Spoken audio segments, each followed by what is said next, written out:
పట్టుకొని చంపాలంటే వందల వేల మందిని చంపవచ్చు పోలీసులను, వాళ్ళు చంపడం లేదు కదా. కాబట్టి ఇదంతా కూడా ఏంటంటే సమాజం గమనిస్తుంది. సిద్ధాంతపరమైన పోరాటం ఇంకా మావోయిస్టులు చేస్తున్నారని భావించాలి. తప్పనిసరిగా వాళ్ళ ప్రజల కోసం ఏదైతుందో వాళ్ళు అనుకున్న సిద్ధాంతం ప్రకారంగా అది గెలుస్తుందా ఓడుతుందా అది వేరే విషయం, నేను చెప్పే విషయం వేరే. కానీ వాళ్ళు ప్రజల కోసం వాళ్ళు పోరాడుతుండ్రు, వాళ్ళు అది జరుగుతుంది. అయితే అది ఏ రకంగా జరుగుతుంది, ఎట్లా గెలుస్తుందా ఓడుతుందా అనేది కాలం నిరూపించాలి. కానీ విధానం నేను చెప్పేది అంటే విధానం అనేది ఉందో ఆ రకంగా చంపేయడం అనేది ఉందో సరైన విధానం కాదు అందరినీ. అంటే చట్టపరంగా నీకు ఆ రైట్ లేదు కదా. నేను అనేది ఏంటంటే చట్టపరంగా ఎన్కౌంటర్ చేసే రైట్ ఉంది, కానీ ఇవన్నీ ఎన్కౌంటర్లు అనగలుగుతామా? ఇవన్నీ ఎన్కౌంటర్లో అనలేం కదా. ఎన్కౌంటర్ కాంకేర్ అడవిలో జరిగింది, ఇప్పుడు గరియాబంద్ అటవీ ప్రాంతంలో జరిగింది, నిజమైన ఎన్కౌంటర్లు కావంటారా? ఇప్పుడు ఎన్కౌంటర్ అంటే మనకు అర్థం తీసుకోవాలి. ప్రభుత్వం చెప్పేదాని ప్రకారంగా ఎదురు కాల్పులు కదా, ఎదురెదురు అయ్యేదే తప్ప ప్రభుత్వ చట్ట ప్రకారంగా వాళ్ళు గెరిల్లాలు కానీ టెర్రరిస్టులు కానీ దొంగలు కానీ అరాచకులు కానీ చంపడానికి వీల్లేదు కదా. ఇప్పుడు అంతెందుకు, ఇప్పుడు బెంగాల్లో పట డాక్టరు నువ్వు అత్యాచారం చేసిండు, 6 నెలల నుంచి దేశమంతా లొల్లు పెట్టింది, మరి చంపలే కదా, చంపలేదు, జైలు శిక్ష విధించింది. నువ్వు చట్టపరంగా నువ్వు చర్యలు తీసుకో, చట్టం ప్రకారంగా నువ్వు ఆ చర్యలు తీసుకున్న రైట్ ఉంది నీకు. మరి నువ్వు పోయి ఇష్టానుసారంగా బాంబులు వేయడం ఎట్లా? అది యుద్ధం కదా. బాంబులు వేయడం, మిస్సైల్స్ వేసారు, తర్వాత విపరీతంగా ఆటో వెపన్స్ పెట్టి చుట్టుముట్టి కాల్చి చంపడం ఎట్లా? లేదా విషం పెట్టి చంపడం ఎట్లా? విషం పెట్టి కూడా చంపినది ఉంది కదా, కోవర్ట్ ఆపరేషన్ ద్వారా అన్నం లోపల విషం పెట్టడం అనేది. అంటే ఇదంతా కూడా ఏంటిది? ఇదంతా కూడా ఏంటంటే అసలు పొరుగు దేశాలతో యుద్ధం చేస్తున్నప్పుడు కూడా విషం పెట్టరు. ఇది వ్యతిరేకం, ఐక్యరాజ్య సమితి నిబంధనల ప్రకారంగా వ్యతిరేకమైన విషయం ఇది. అంటే మానవ సమాజానికి ఒక వ్యతిరేకమైన విషయాన్ని విషయం పెట్టి చంపడం అనే దానికి వెళ్తున్నావు నువ్వు. బాంబులు పెట్టి చంపడం మరి నీ రాజ్యాంగం ప్రకారం లేదు కదా, రాజ్యాంగం ప్రకారం లేదు. ఇది లేని దాన్ని నువ్వు చెప్పు, మరి నువ్వు అదే చెప్పొచ్చు కదా. నువ్వు ఒకవేళ నేను బాంబులు పెట్టి చంపుతా నేను చెప్పు, నువ్వు చెప్తే ఈ దేశం ఆమోదిస్తుందా లేదా అని ఉంటుంది కదా. అందుకోసం ఇది చట్ట వ్యతిరేకమైనది. అంటే ఇది అందుకోసం ఏమంటే మావోయిస్ట్ పార్టీ కూడా చాలా చోట్ల ఐఈడీలు పేల్చింది, అనేక మంది జవాన్ల ప్రాణాలు తీసింది. అవును, తీసింది. అంటే వాళ్ళు ఏం చెప్తున్నారంటే వాళ్ళు చెప్పేది వాళ్ళు ఏమి విషయం పెట్టలే, ఎక్కడ కూడా పెట్టలే. తర్వాత వాళ్ళు ఎక్కడ కూడా ఏంటంటే ఎక్కడ పడితే అక్కడనే హైదరాబాద్లో పడి వచ్చి పోలీస్ క్యాంపుల పైన ఇక్కడ బాంబులు పెట్టి చంపలే.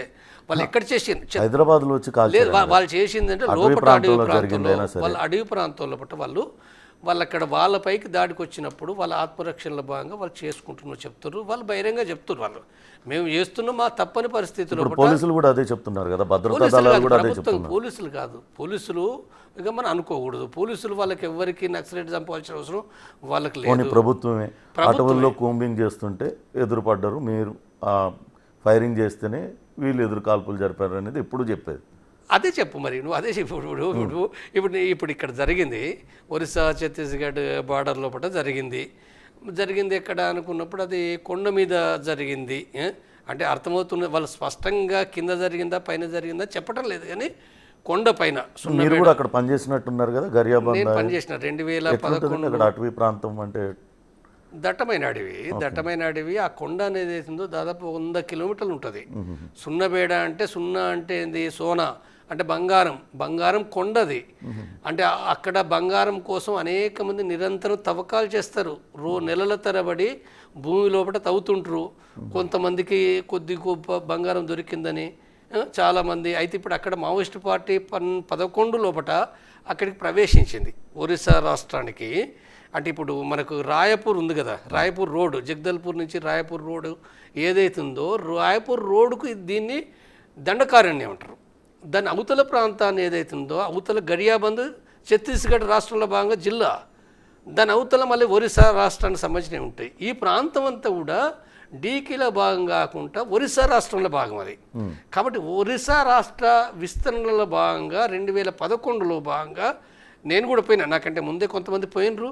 దాని తర్వాత నేను కూడా పోయినా 11-12 లోపల నేను అక్కడికి పోయినా. మొట్టమొదటగా ఇప్పుడు ఎక్కడైతే ఇప్పుడు ఎన్కౌంటరు యుద్ధం జరిగిందని చెప్పబడుతున్నదో అంటే కులారి ఘాట్, ఆ ఘాటి నుంచే నేను పైకెక్కిన. నేను ఆ ఘాటి పైన దాదాపు ఒక 30 గ్రామాలు ఉంటాయి.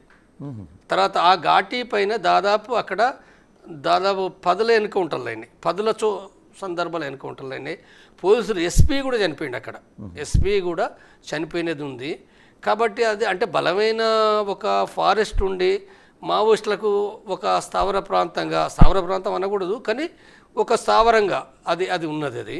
కాబట్టి అలాంటి ప్రాంతం లోపల ఏంటంటే ఇది జరిగింది. అది అంటే ఇది ఎట్లా జరిగింది అనేది ఏందో ఇప్పుడు పోలీసులు చెప్పే సమాచారమే కదా. మనకేమి వాళ్ళేమి క్లారిటీగా విలేకరులను కూడా పోనివ్వటం లేదు కదా. గతంలో విలేకరులు పోయేది ఒకప్పుడు 10-20 ఏళ్ళ కింద. ఇప్పుడు జర్నలిస్టులు కూడా ఎవరు కూడా పోలేరు కదా. వాళ్ళు ఏదైతే చెప్పిండ్రో అది తీసుకోవాలి. వాళ్ళు రిలీజ్ చేసిన ఫోటోలు మాత్రమే తీసుకోవాలి. ఇప్పుడు శవాలు రిలీజ్ చేసిర్రు, 14 శవాలు రిలీజ్ చేసిండ్రు. వాళ్ళు చెప్పేది 20 అంటారు, 28 అంటారు, కానీ 14 శవాలే రిలీజ్ చేసిండ్రు. 14 శవాల లోపల నీకు ముఖాలు కనపడినారు, స్పష్టంగా కనపడించే విధంగా కాకుండా వాళ్ళు ఇట్లా పడుకున్న వాటిని తీసి ఆ ఫోటోలు పెడితే ఎట్లా అర్థం చేసుకోవాలి? ఇప్పుడు వాళ్ళు చెప్పేదాని ప్రకారం ఒక చలపతి ఫోటో కనపడుతుంది, అర్థమవుతుంది చలపతి చనిపోయిండు అనేది క్లియర్.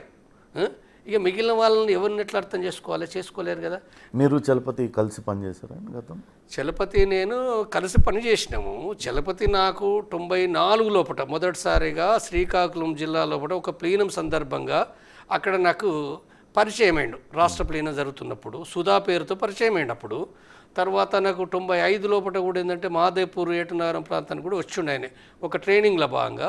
తిరిగి ఆయన నాకు ఎప్పుడు పరిచయం అంటే 2009 నాయగడ యాక్షన్ అయిపోయిన తర్వాత, అంటే దేశం లోపల ఇది చాలా పెద్ద యాక్షన్ నాయగడ యాక్షన్ అనేది. కాబట్టి ఆ యాక్షన్ తర్వాత నాకు కలిసిండు. తర్వాత నాతో పాటుగా కూడా ఏంటంటే సిసిలో భాగంగా సిఆర్సీలో భాగంగా ఉన్నాడు.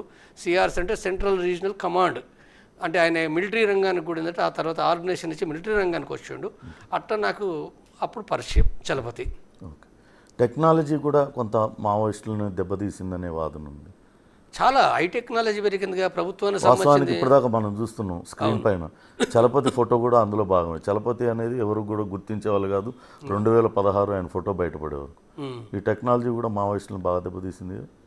చాలా పెరిగింది ప్రభుత్వ టెక్నాలజీ అనేది. ఇప్పుడు డ్రోన్స్ ద్వారా కదా. ఇప్పుడు ఒకప్పుడు 80-85 కాలం లోపల గ్రామంలో ఒక ఇన్ఫార్మర్ సమాచారం ఇస్తే దానిపైన ఆధారపడి బలగాలు ఏదో నగరాల నుంచి రావాలి.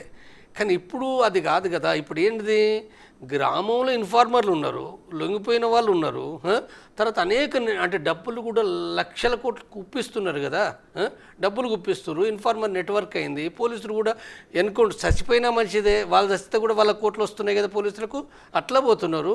కానీ అంతకంటే ముఖ్యంగా ఏంటంటే డ్రోన్స్ ఉన్నాయి చూడండి. డ్రోన్స్ అనేటివి కెమెరాస్ కదా. కెమెరాస్ అంటే డ్రోన్స్ ద్వారా నీకు చుట్టూ ప్రతిరోజు అంటే ఆ ఏరియాలో డ్రోన్లు తిరుగుతూనే ఉంటాయి. సపోజ్ ఇప్పుడు ఒక 10 కిలోమీటర్ల పరిధి, 50 కిలోమీటర్ల పరిధి, ఇప్పుడు బెటాలియన్ ఇప్పుడు చింతగుప్ప దగ్గర, చింతవాగు దగ్గర ఉంటుంది అనేది కనుకుంటే వాళ్ళు ఏం చేస్తుండ్రు, డ్రోన్లు పంపుతుండ్రు. పొద్దున సాయంత్రం మధ్యాహ్నం పంపుతుండ్రు. కాబట్టి అనేక డ్రోన్స్, ఒక్కటి కాదు. ఈ డ్రోన్స్ పంపినప్పుడు ఏం చేస్తుంది, వినియోగం కూడా మావోయిస్టులు కూడా చాలా మంది ఫోన్ అంటే ఇవి పట్టేస్తాయి కదా. అంటే నీ కదలికలు నువ్వు డేరా వేసుకొని ఉన్నా కనపడతావు. నువ్వు కదలిక డేలో నువ్వు ప్రయాణం చేస్తున్నావు. నైట్ అంటే కష్టం, కానీ డేలో ప్రయాణం చేస్తున్నప్పుడు నీ ఫోటో తీస్తుంది. నీ ఫోటో తీసినప్పుడు ఎంతమంది ఉన్నారు, 50 మంది ఉన్నారా, 100 మంది ఉన్నారా, ఈ ఫోటో తీస్తుంది. ఇంకా దగ్గరికి వచ్చి చూస్తే ఏంటంటే కొన్ని ముఖాలు కూడా కనపడతాయి. కాబట్టి దాని ఆధారంగా వాళ్ళు ప్లాన్ చేయగలుగుతారు కదా. ప్రభుత్వ బలగాలు ప్లాన్ చేస్తారు. వాళ్ళు ఎక్కడ అంటే రాయపూర్లో ఉండి, భువనేశ్వర్లో ఉండి, హైదరాబాద్లో ఉండి, ఢిల్లీలో ఉండి కేంద్రం అంటే వాళ్ళు కూడా ప్లాన్ చేస్తారు. ఈ ప్లాన్ ఏదైతుందో ఈ ప్లాన్ ప్రకారంగా వాళ్ళ తర్వాత పోలీసు బలగాలు రావాలంటే కూడా పైన డ్రోను వస్తుంటుంది, కింద పోలీసు బలగాలు పోతుంటారు. అంటే ఏమైనా మావోయిస్టులు అంబుష్ పెడితే కూడా దాన్ని తిప్పికొట్టే అవకాశం వీళ్ళకి వచ్చింది కదా. అంటే ఎలక్ట్రానిక్ రంగం లోపల చాలా ఆధునికమైన టెక్నాలజీ డెవలప్ చేసుకుంటారు ప్రభుత్వం. ఇది తర్వాత ఇంకొకటి కూడా ఏంటంటే ప్రభుత్వ బలగాలంటే సాధారణ పోలీసులు కాదు. ఇప్పుడు మనకి ఇక్కడ హైదరాబాద్లో కనబడి ఇలాంటి వాళ్ళు కాదు. వాళ్ళు ఏంటిదనంటే గెరిల్లాలకు వ్యతిరేకంగా గెరిల్లా వార్ఫేర్ చేసే పోలీసులు, దాన్ని యాంటీ గెరిల్లా వార్ఫేర్ అంటారు. అంటే అలాంటి ట్రైనింగ్ కూడా వాళ్ళు ఇస్తారు. పోలీసులకు స్పెషల్ ట్రైనింగ్ ఇస్తున్నారు, యువకులకు ఇస్తున్నారు, మంచి ఎడ్యుకేటెడ్ పర్సన్స్కి ఇస్తున్నారు, వాళ్ళ యొక్క మైండ్ వాష్ చేస్తున్నారు. కాబట్టి ఇలాంటి వాళ్ళందరినీ ఛత్తీస్గఢ్ లాంటి ప్రాంతంలో డిఆర్జీలు వాళ్ళే కదా, డిస్ట్రిక్ట్ రిజర్వ్ గార్డ్స్. అవును, అంటే సాల్వాజుడుని మార్చి డిస్ట్రిక్ట్ రిజర్వ్ గార్డ్స్గా పెట్టినారు. అంటే లొంగిపోయిన వాళ్ళని కూడా ఎక్కువ మందిని చేర్చుకుంటున్నారు. ఇప్పుడు ఛత్తీస్గఢ్ లోపల లొంగిపోయిన వాళ్ళను నువ్వు చంపుతావు, నువ్వు మాకు సహకరిస్తావా లేదా, సహకరించకపోతే చంపేస్తామని అంటారు. కాబట్టి ఆ రకంగా అనేక మంది కూడా సరెండర్ అయిన వాళ్ళు కూడా వాళ్ళకి సహకరిస్తున్నారు.